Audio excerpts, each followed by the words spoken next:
Hi friends, hope you are doing well. I am back again after a few days. बीच में मैंने break लिया था दोस्तों, मेरी तबीयत कुछ ज़्यादा ही ख़राब है।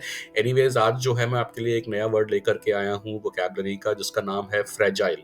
फ्रेजाइल का मतलब देखिए, जैसे आपकी स्क्रीन पे आ रहा है, इसका मतलब है इजीली ब्रोकन, डेलिकेट और वल्नरेबल। मतलब ऐसी कोई चीज़ जो नाजुक हो या भंगुर हो, जिसे आसानी से तोड़ा जा सके, जो बहुत ही इजीली, जिसको हम डेलिकेट जो होती है वो तोड़ी जा सके। अब इसके एग्जाम्पल से हम समझेंगे तो शायद आपको बेटर समझ में आएगा। फर्स्ट एग्जाम्पल लेते हैं। The antique Poclean vase was incredibly fragile and had to be packed carefully in bubble wrap। कुछ एंटीक्स होते हैं जिसमें कुछ वास हो सकते हैं, कोई भी और एंटीक आइटम हो सकता है, वो बहुत ही फ्रेजाइल होते हैं, बहुत नाजुक होते हैं, बहुत ध्यान रखना पड़ता है उनका।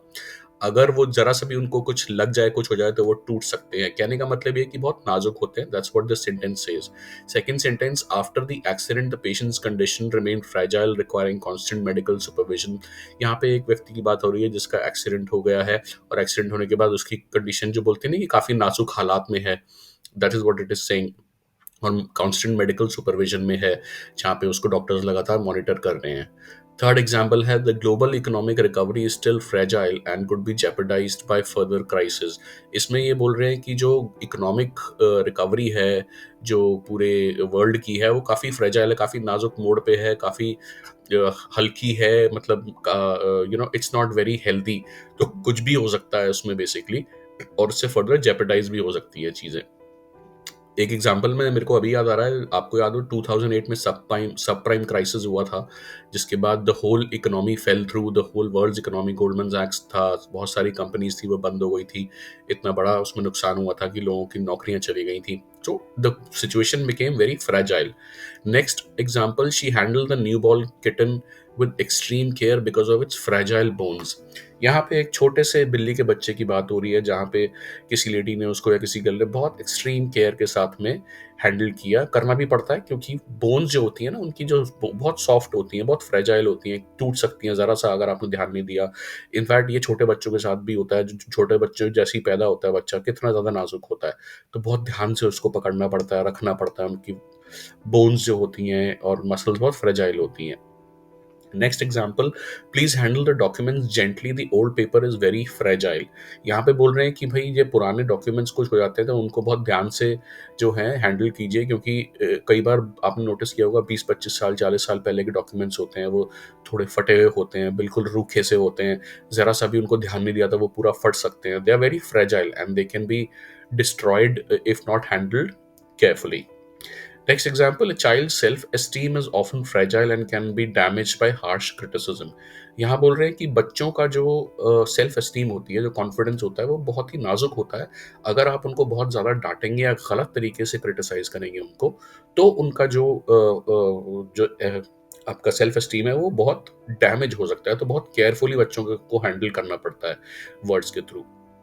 Next example, the glass blower carefully shaped the molten material into a beautiful yet fragile ornament। यहाँ पे बात हो रही है किसी ornament की, जहाँ पे एक ग्लास ब्लोअर है, उसको बहुत ही बारीकी से, जैसे कई लोग बनाते हैं हाथ से, कोई चीज़ बनाते हैं बहुत बारीकी से बनती है, बहुत ध्यान देना पड़ता है। अगर ज़रा सा कुछ गलत हो गया तो वो सारा डिज़ाइन खराब हो सकता है। पर इतनी बारीकी से किए गए काम जो होते हैं वो अब ब्यूटीफुल निकल के आते हैं।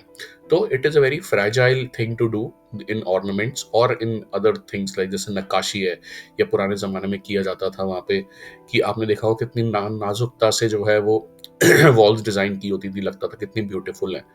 तो that is the meaning. Next example, the political peace agreement was deemed too fragile to last without international support। यहाँ पे बात हुई है कि एक जो पीस अग्रीमेंट है वो बहुत ही ज़्यादा नाजुक था, इतना इजी नहीं था मेंटेन करना बिना इंटरनेशनल सपोर्ट के। एक आपको और एग्जांपल देता हूँ, गाजा और पैलेस्टीन, सॉरी, इजराइल और पैलेस्टीन की फाइट चल रही है। अभी कुछ दिनों पहले सीज फायर डिक्लेयर किया गया था, बट अब वो सीज फायर जो है 2-3 दिन में फिर से टूट गया। The situation was very very fragile, the piece was very fragile. किसी भी मोमेंट वो टूट सकता था, और वो टूट ही गया। तो दोस्तों, अब आपको समझ में आ गया होगा कि ये वर्ड इतना इंपॉर्टेंट क्यों है। हिंदी में तो हम इसको जानते ही हैं नाज़ुक, पर अब आपको पता चल गया है कि इंग्लिश में इसको कैसे यूज़ करना है। तो आई होप आप इसको अपनी कन्वर्सेशंस में यूज़ करेंगे and you will find it really beneficial and useful. ये था आज का वर्ड दोस्तों। मैं आप लोगों से फिर मिलूँगा बड़ी जल्दी एक नए वर्ड के साथ।